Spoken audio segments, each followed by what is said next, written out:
Добро вечер во емисијата 360 степени на Алсат. Еве што ќе гледате вечерва. ВМРО ДПМН е пред избор на нов лидер. Кандидатите во потрага по поддршка од членството и меѓународната заедница. Сепак мислам дека е сега прерано да се шпекулира. 2018 мислите дека е реално Македонија да ги почне преговорите за членство со Европска унија? Аз вярвам, че да, и това трябва да бъде наша цел. 2/3 од германците се против влез на земјите од Западен Балкан во ЕУ. Even if a majority, of course, of people would not want that, it's the responsibility of politicians not to follow the majority, but to lead. Од Берлин за 360 степени. Владимир Мирчевски. Груевски вели дека ќе бара амнестија за 27 април, меѓутоа мислам дека неговата вистинска цел е да го направи тоа што не му успеа минатата година, а тоа е да бара генерална амнестија за сите случаи кои што се поврзани со специјалното јавно обвинителство. Првиот пат тоа го направи, се обиде да го направи преку Иванов, сега преку нас. Зошто кривичниот суд не ги објавува решенијата за притвор за осомничените за упадот во парламентот? Британската влада вели дека одлуката да одобри продажба на 6 подвижни уреди за следење и прислушување за македонското МВР во 2012-та не била лесна. Од МВР молк, дали уредите се купени и каде се сега? Имаме и нова саботажа. Се враќаме по кратка пауза.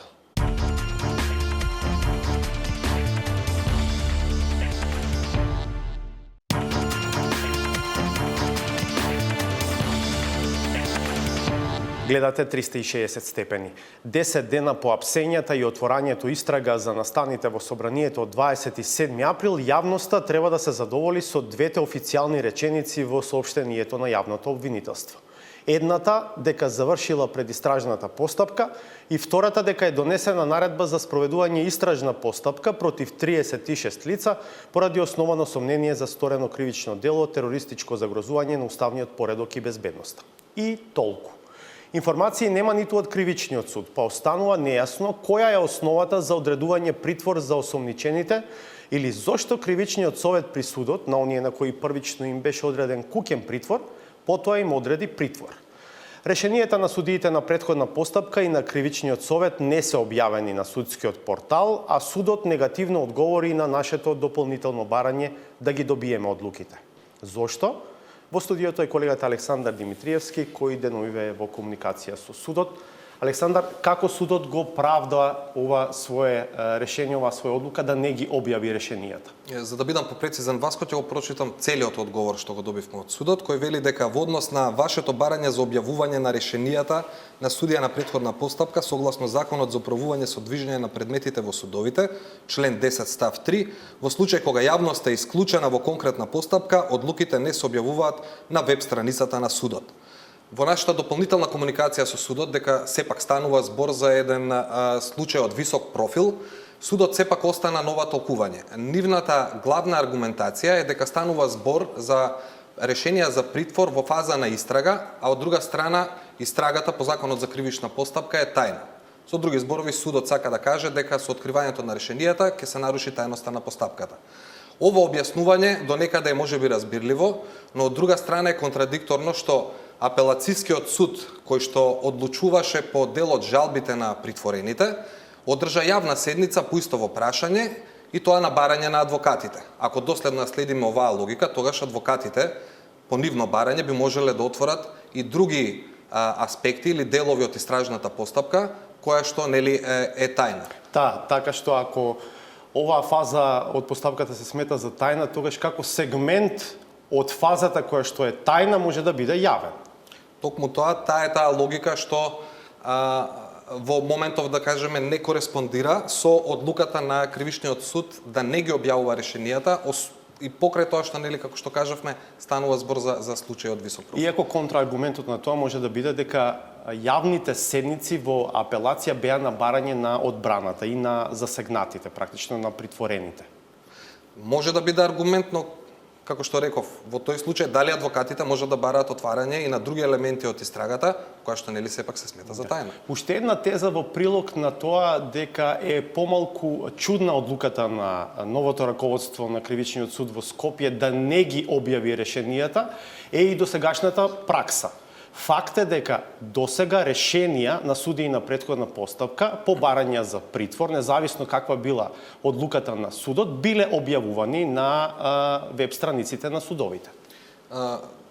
Токму истиот Скопскиот кривичен суд до пред известно време ги објавуваше одлуките, односно решенијата за притвор.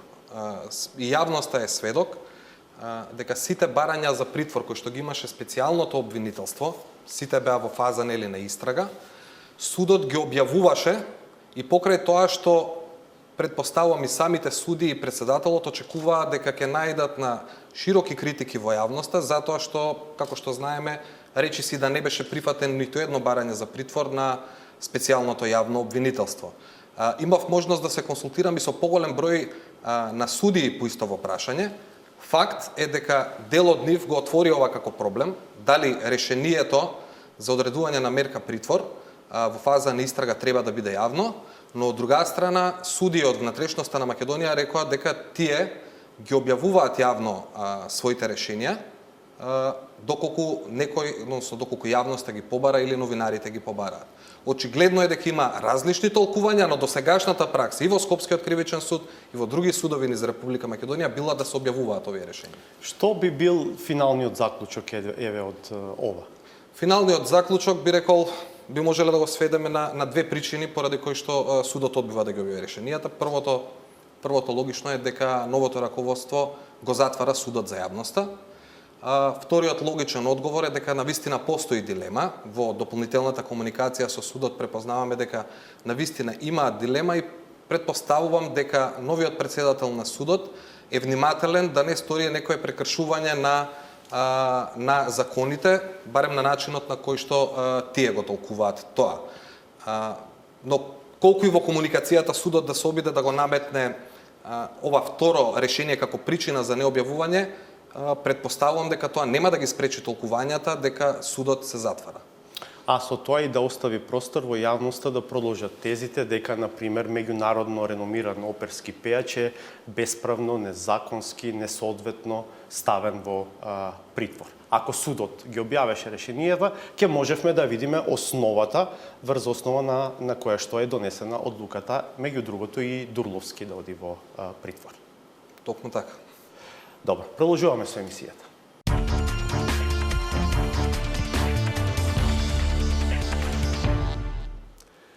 Во пресред на утрешната седница на Централниот комитет на ВМРО ДПМН во јавноста се уште нема јасна слика. Кои од оние чии имиња се споменуваат навистина би биле кандидати за нов лидер на Конгресот.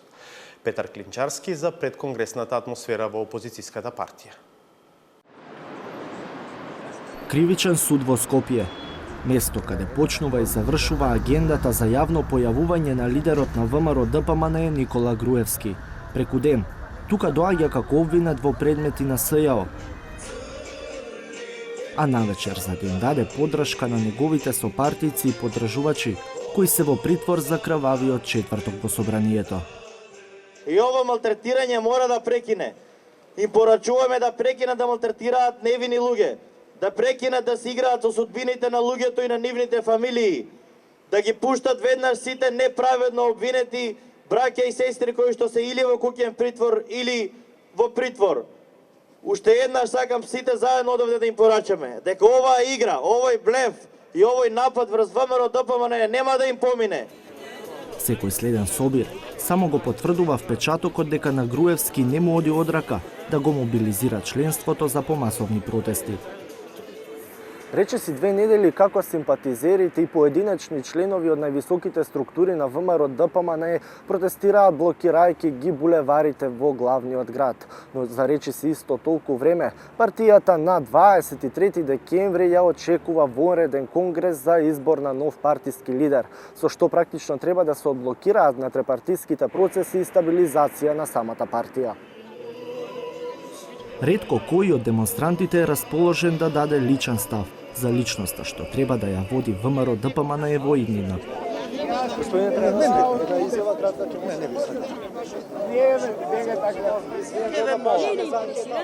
Не интересира телевизија. По мене лично идеално решение Илија Димовски. Зошто? Не морам да кажам зашто и како, затоа што е прав родолюб, патриот. Сега дали ќе биде прифатен од странците, тоа не знам. Дали овде ќе биде прифатен, али по мене е он. Каков треба да биде профилот на следниот партиски лидер, ги прашавме и оние со повисок статус во партијата. Не можам да давам сега однапред било какви оценки, за да не тоа и на еден начин се оцени како известно профилирање на некого.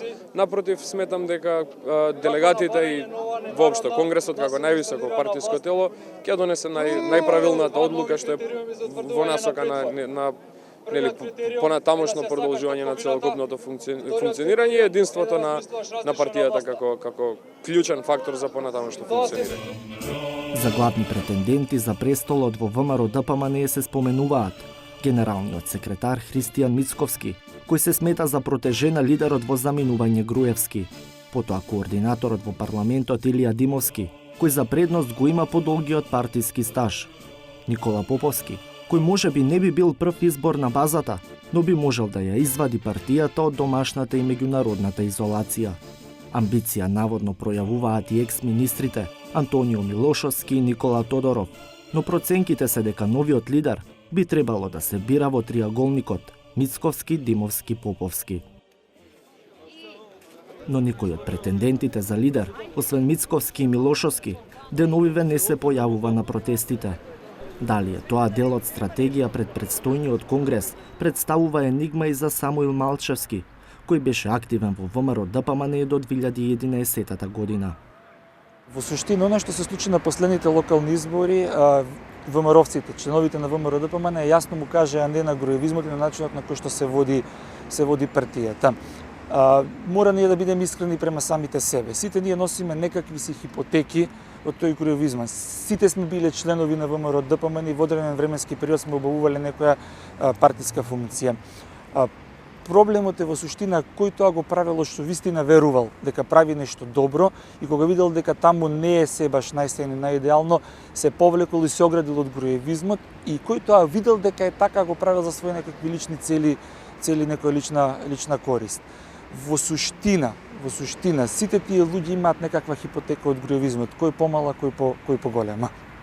Малчевски смета дека смената на лидерското место ќе биде само формална. Тој ја поддржува иницијативата на реформаторите, која денеска се обедини со Фродем. Прво да се смени статутот на партијата, а потоа да се избере нов лидер. Во некој временски период од 2-3 месеци подготвиме нов статут, кој што ќе предвиди на демократска процедура за избор на лидер.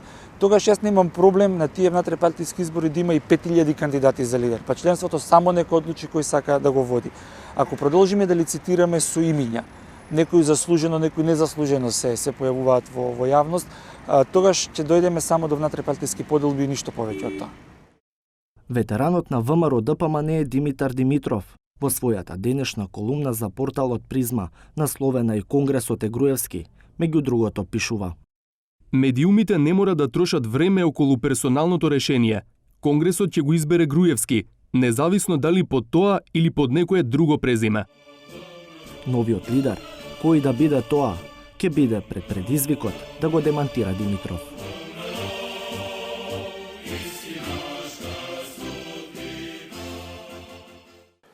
Министерството за внатрешни работи се уште молчи за информациите што ги објави британскиот магазин Computer Weekly, дека британските власти во 2012-та одобриле продажба на 6 подвижни уреди за следење и прислушување за потребите на македонското МВР.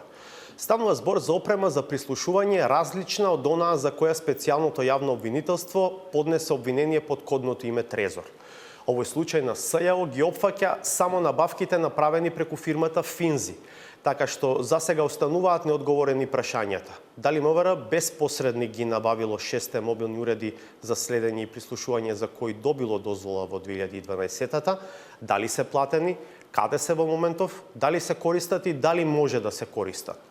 Во меѓувреме стигна одговор од британската амбасада на нашето прашање дали во Велика Британија е отпочната процедура за евентуално лоцирање одговорност за погрешната проценка при одобрувањето на лиценците од перспектива на случајот со масовното прислушување во Македонија.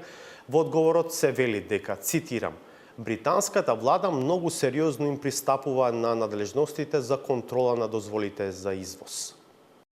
Овие одлуки не се носат лесно. Дозвола не би се издала за Македонија или за било која друга дестинација, доколку сметаме дека тоа не би било во согласност со некои од одредбите на консолидираните критериуми. Ние го имаме и го користиме механизмот за брз и флексибилен одговор при брзи и динамични промени во меѓународни ситуации. Имаме можност да ги ревидираме дозволите, да ги прекинеме или отповикаме, доколку е потребно и доколку побаруваат условите. Ова е одговорот од британската амбасада, во кој може би треба и меѓу редови да се бараат одредени пораки, но за тоа се потребни дополнителни информации од МВР, од каде, како што рековме, засега молчат. На потребата од објаснување од македонското МВР апелираа и невладините организации за заштита на човековите права со порака. Ако ја поседува опремата, МВР тоа транспарентно да го објави. Ако не ја поседува, да провери дали е увезена и да ги расчисти гласините дека ваква опрема во Македонија би можела да биде во нечи приватен посет. Овде ќе направиме уште една пауза, а по неа 2018 мислите дека е реално Македонија да ги почне преговорите за членство со Европска унија? Аз вярвам, че да, и това трябва да бъде наша цел. 2/3 од германците се против влез на земјите од Западен Балкан во ЕУ. Even if a majority, of course, of people would not want that, it's the responsibility of politicians not to follow the majority, but to lead. Од Берлин за 360 степени. Владимир Мирчевски. Груевски вели дека ќе бара амнестија за 27 април, меѓутоа мислам дека неговата вистинска цел е да го направи тоа што не му успеа минатата година, а тоа е да бара генерална амнестија за сите случаи кои што се поврзани со специјалното јавно обвинителство. Првиот пат тоа го направи, се обиде да го направи преку Иванов, сега преку нас.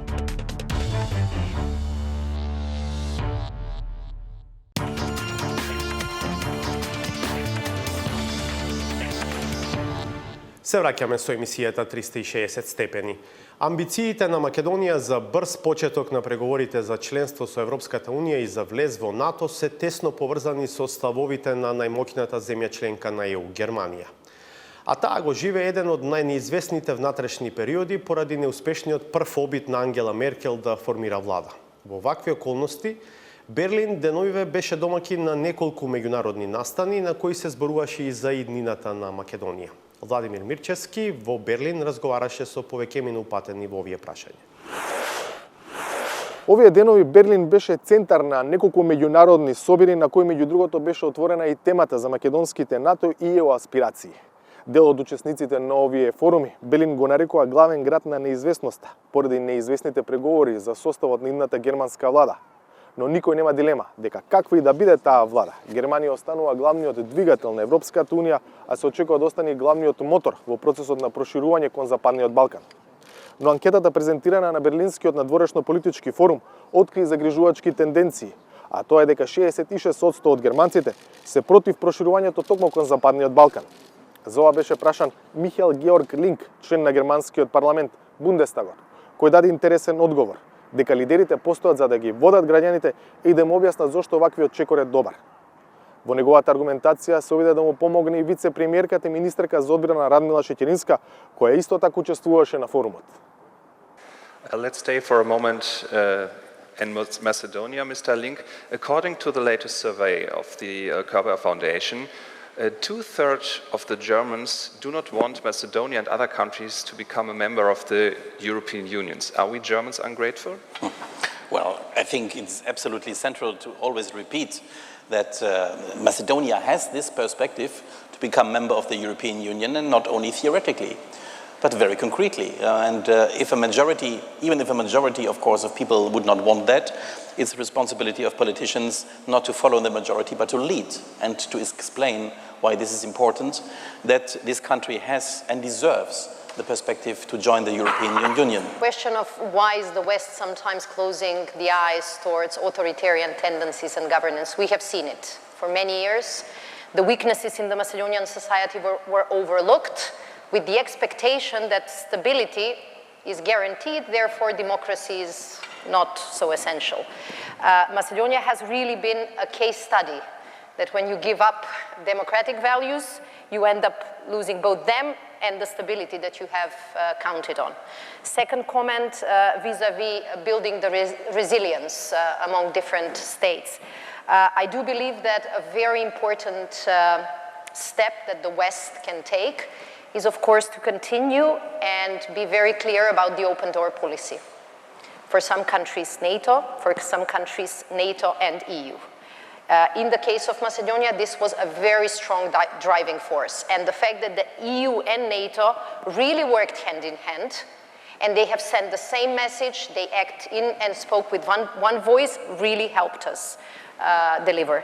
And the third comment is how can we convince decision makers in Europe and in NATO member states to support future members. I know it's difficult. We have seen some of the results of the polls in Germany, but I think that leaders can use other answers given at these polls. And this is that the majority of European citizens again go back to the question of safety. It's not only Ukraine and the different crises, it's also the migrants, and sending them the message that keeping the countries on the outskirts, in the periphery, making them aware that the door is open and that there is a possibility to join if you meet the necessary criteria, I think can add to the stability of the continent. And this is an argument that we can use, but this is definitely an argument that European politicians need to use, that enlarging EU, enlarging NATO with countries that wish to join, is definitely an investment in the stability of both NATO and EU member states.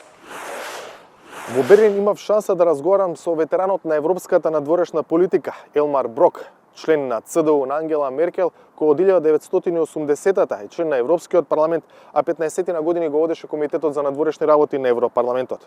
Искусниот германски европратеник е очигледно сензибилизиран за тензијата во односите власт-опозиција во Македонија и не заборави да нагласи дека треба да се води сметка за меѓуетничките односи во земјата. Okay, we try to help, but it's always clear. We give pre-accession money, we give advice, but the countries have to do their own job in the economic development, in fighting corruption, in the question of the rule of law, the old classical questions where we have different levels of development in the different Western Balkan countries. How do you see Macedonia's position, having in mind that there is a restartation of the EU process with the new government after the fall of Nikola Gruevski from power? No, I think some reforms were done, and we will see it that this new government might go forward. For sure, I think it must be clear that Macedonia will be able first to solve, to build bridges between the two different camps, but also the ethnic question between Macedonians and Albanians. And this, I think, is a high level of instability of the country. And this, I think, has to done more in a reconciliation process within the country. But now it seems that there are bigger problems between the government and the opposition, meaning Vmro DPMNE, and the constructivity in the parliament after the announcement that Nikola Gruevski will leave presidential position in Vmro DPMNE. Yeah, I think I said it both. It's both the ethical question and the party political question, and that has to be solved. And I hope that will be in the future be possible between the two different political camps. And because of the new political development, we have to force such an opportunity. 2018, is it realistic to start negotiations? I will support negotiations when I see the results before. Во Берлин беше и екс-бугарскиот премиер Сергеј Станишев, кога во атмосфера на затоплени односи меѓу Скопје и Софија го прашав дали Македонија ќе може да го дочека крајот на бугарското претседателство со Европската унија во јуни следната година со датум за почеток на преговори со Европската унија. Аз смятам, че това е нещо много положително, както за България, така и за Македония. Защото това е нещо естествено. Този договор дава възможността да говорим повече за бъдещето, за общите ни интереси, за общи проекти, за това хората да си общуват по-свободно, по-естествено, да имат възможности за развитие. И аз се радвам, че наистина правителството на Зоран Заев пое тази отговорност и в много кратък период от време постигнахме съгласие по този договор. Защото ще ви припомня, още през 2006, след това 2008 година, аз тогава като министър-председател на България водих разговори с премиера Груевски. И го убеждавах, че това ще бъде нещо полезно и за двете страни. И винаги се намираха причини и аргументи това да не се реши, да се отлага и да се отлага и да се отлага. И ето, че минаха 10 години. Това показва, че просто предишното правителство не е имало волята да го направи. Както нямаше воля да намери решение с Гърция по въпроса за името. А в крайна сметка, европейската интеграция, основното изискване, основният дух на Европейския съюз е свързан с това съседни страни, народи да живеят не само в мир, но в добросъседство, в сътрудничество, да създават възможности за своите граждани да живеят по-добре чрез това сътрудничество. Така че, наистина, правителството на Зоран Заев направи решителна крачка напред. България с все сърце ще помага в европейската интеграция на Република Македония. Защото е обидно, че вашата страна, която през 2004 година беше от страните от Западните Балкани най-напред в процеса на интеграцията, изостана толкова много. И това трябва сега да се наваксва бързо. В българското председателство ясно е очертано, че един от водещите приоритети са Западните Балкани. Не случайно в София на 17 май 2018 година ще се проведе за първи път от много години среща на най-високо ниво самит Европейски съюз Западни Балкани. Амбицията на социалистическото семейство в Европейския съюз, заедно с нашите партньори от Западните Балкани, имаме 3 правителства, които се водят от социалисти в Македония, в Албания, в Черна гора, да създадем наистина силна платформа, да се даде перспектива за страните от Западните Балкани, за интеграция в Европейския съюз, да се предприемат и конкретни стъпки за икономическо развитие и сътрудничество, така че хората да видят, че не са забравени, че региона има ангажимент от страна на Европейския съюз. 2018-та мислите дека е реално Македонија да ги почне преговорите за членство со Европска унија? Аз вярвам, че да, и това трябва да бъде наша цел. Големо внимание во германската престолнина привлече настапот на Константин Косачев, шеф на Комитетот за надворешни работи на Горниот дом на рускиот парламент. Во краткото интервју за 360 степени, Косачев тврди дека Русија има став за амбициите на Македонија да стане членка на НАТО и на Европската унија, но дека нема да и се меша во одлуката. Mr. Kosachev, how do you see Russian presence in the Balkans? State Department is saying that Russia is maybe meddling with the positions, internal positions of some of the countries that are aspiring to enter NATO or are now members of NATO, including Macedonia. Well, I am not surprised that the United States of America tries to attack Russia everywhere in the world, Balkans included.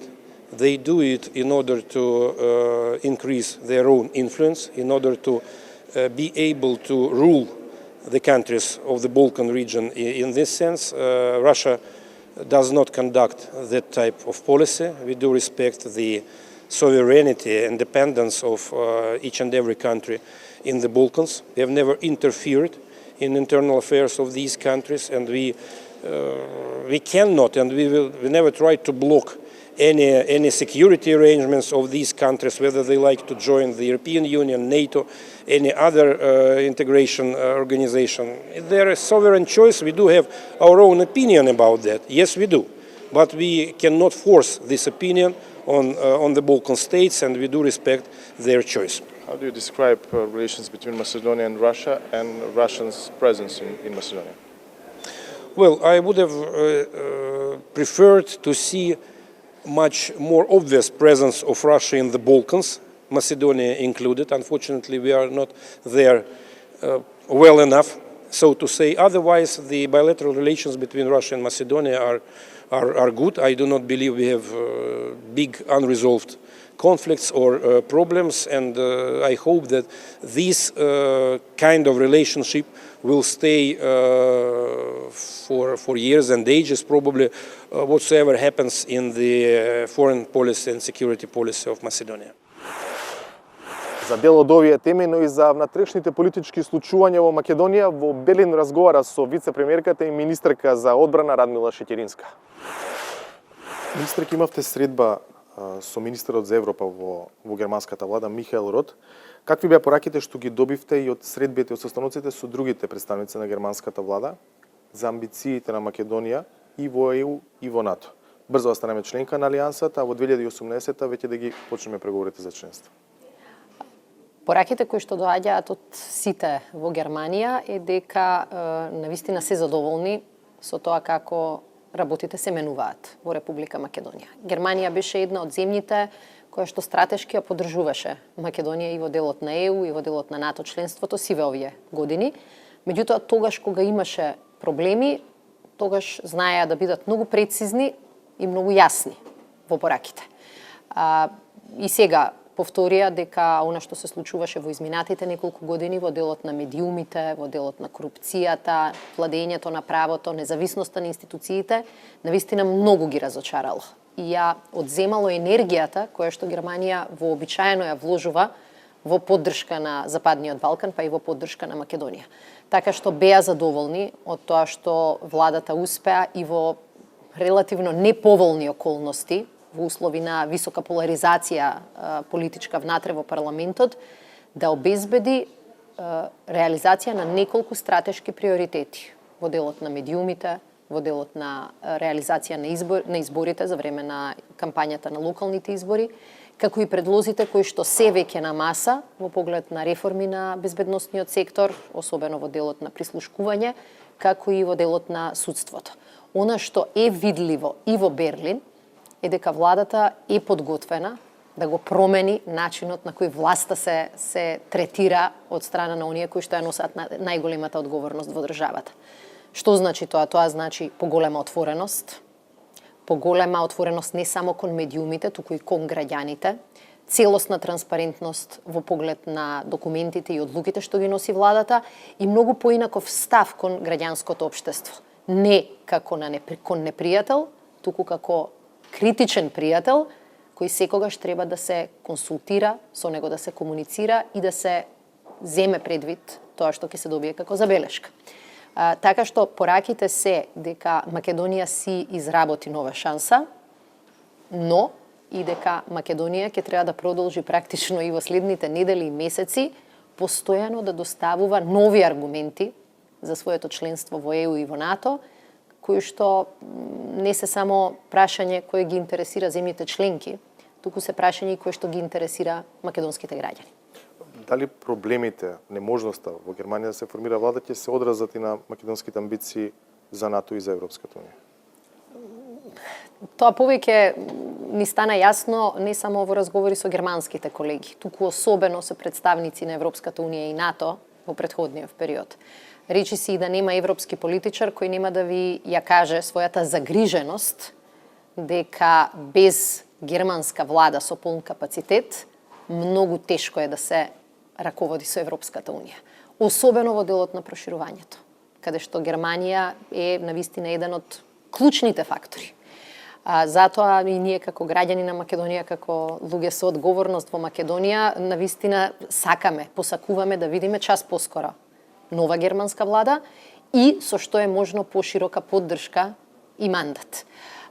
Јасно е дека ова е нова ситуација за Германија.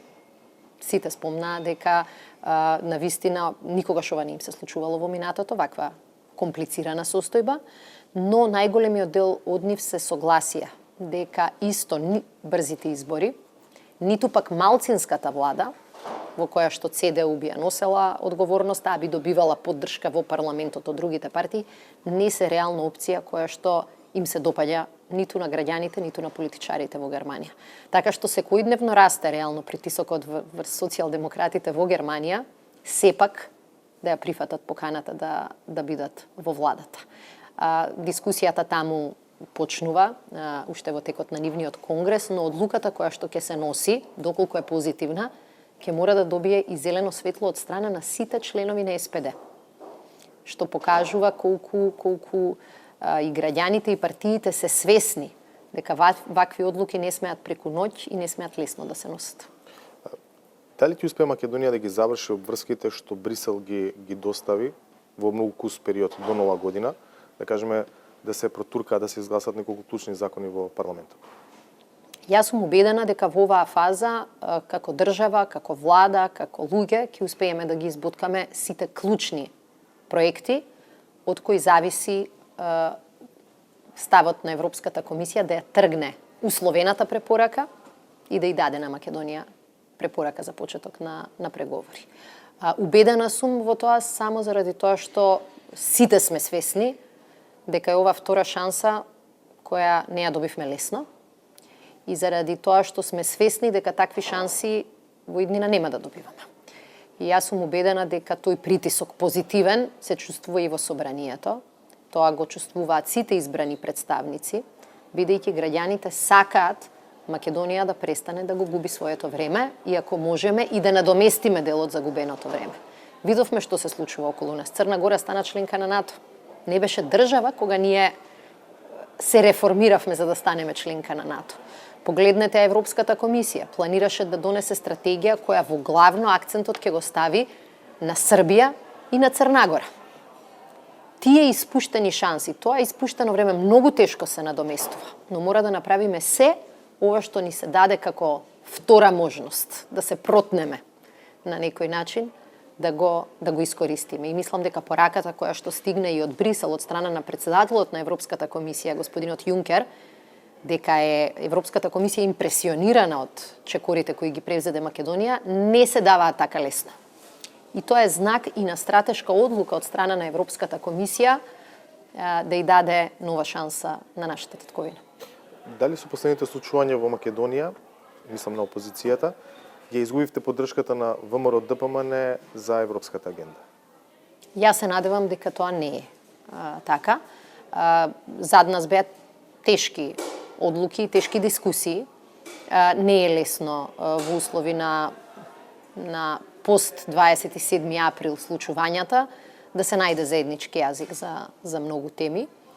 Меѓутоа, факт е дека во изминативе години сите сме се труделе да се расправаме за многу прашања, ама за некои клучни пакети, од кои зависи членството на Македонија во Европската Унија и НАТО, сепак да наоѓаме заеднички јазик. Во изминативе 6 месеци навистина се трудевме да ја покажеме и на опозицијата дека сакаме поинаква Македонија. И дека затоа ние како влада имаме обврска да создадеме поинаква клима.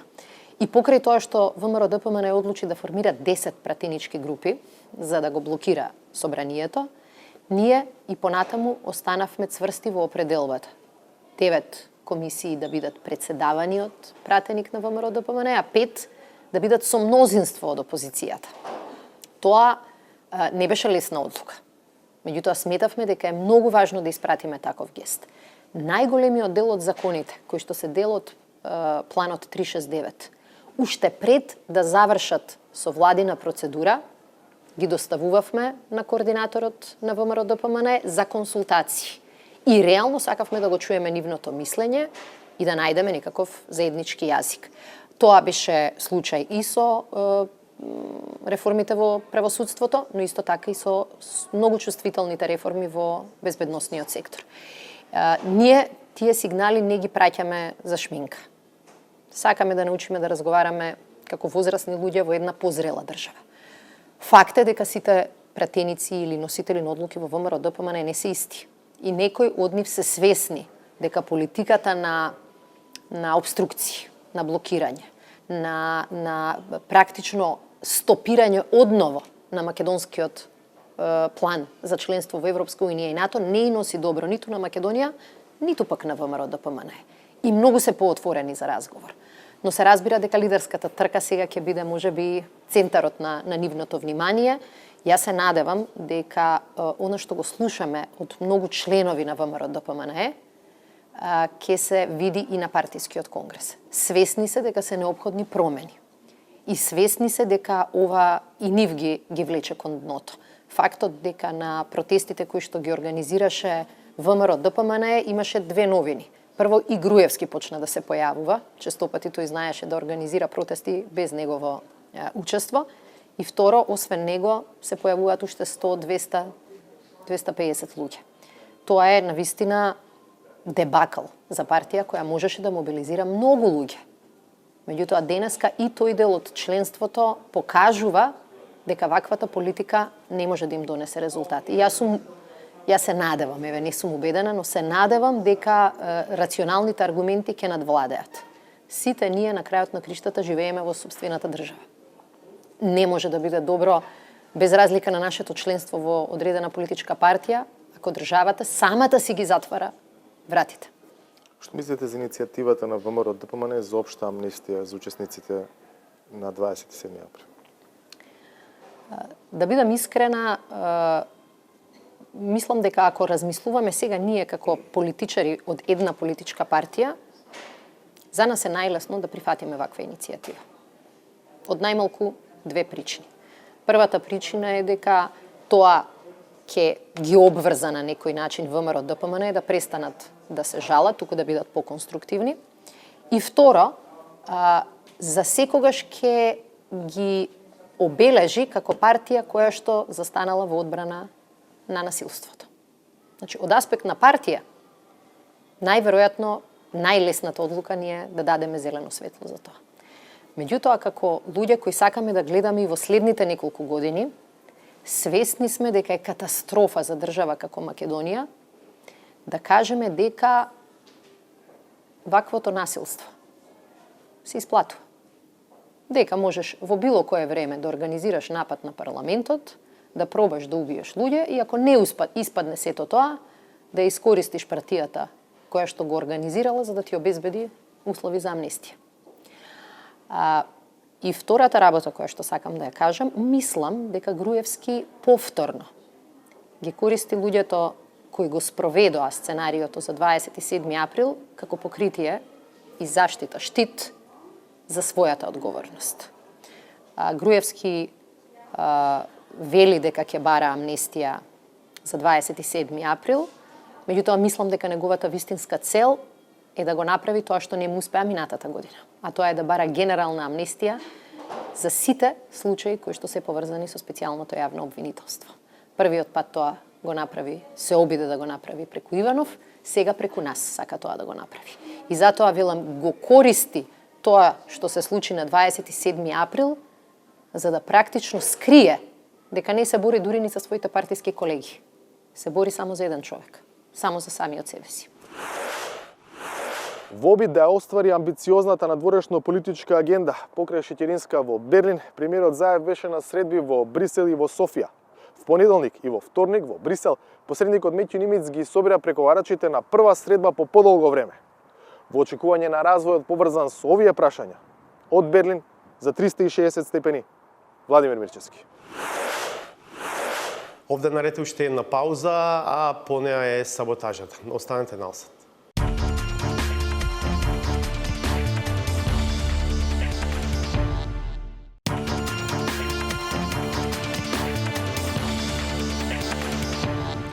Да ја одгледаме редовно атрактивната и зајадлива саботажа на Сречко Поповски.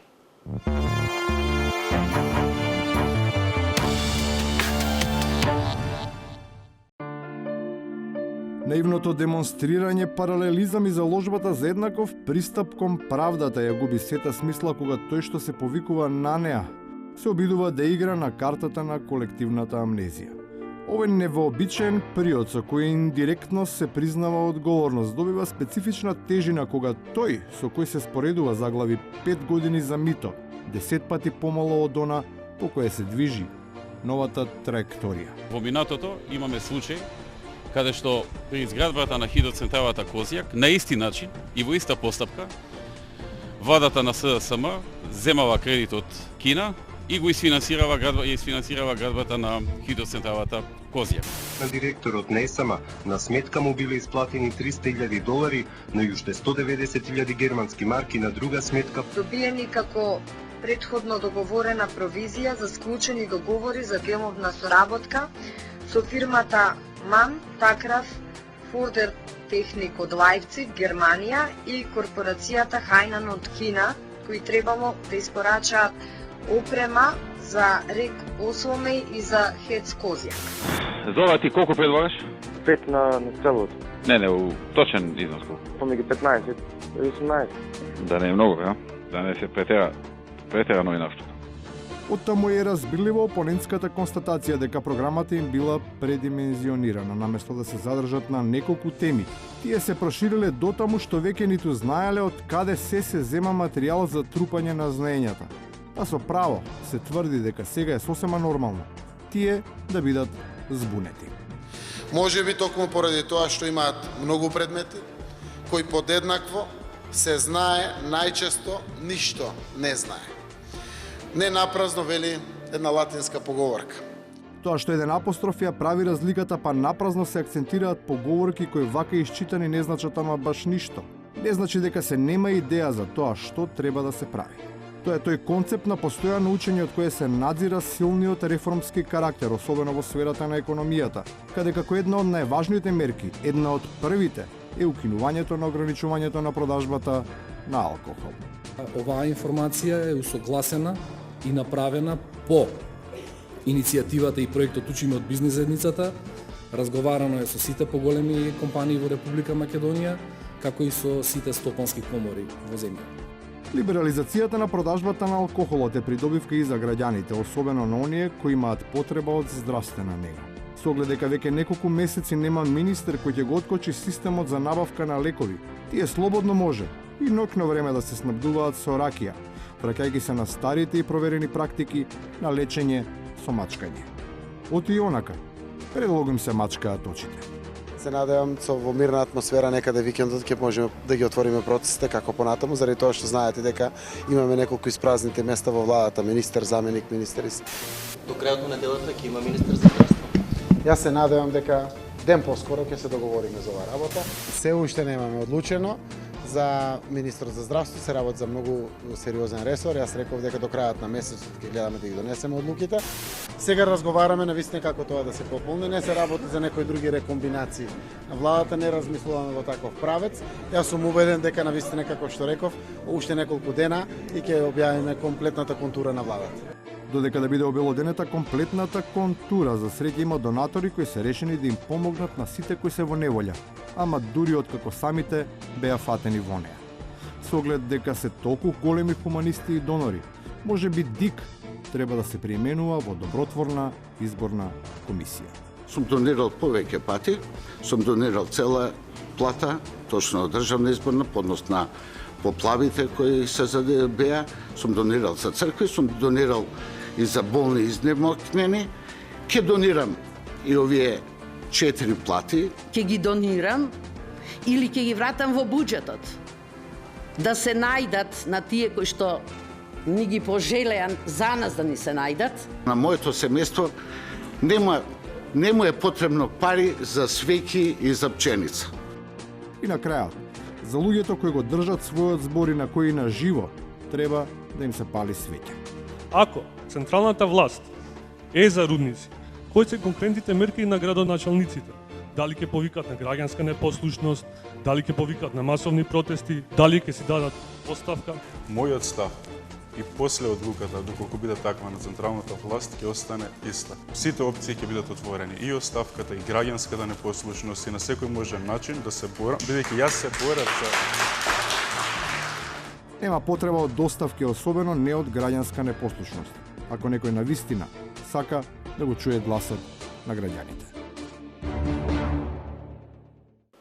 Овде е крајот на ова издание. Достапни сме и на веб страницата 360stepeni.mk, како и на Facebook и на Twitter. Пријатно, бидете со нас и в понеделник од 22:30.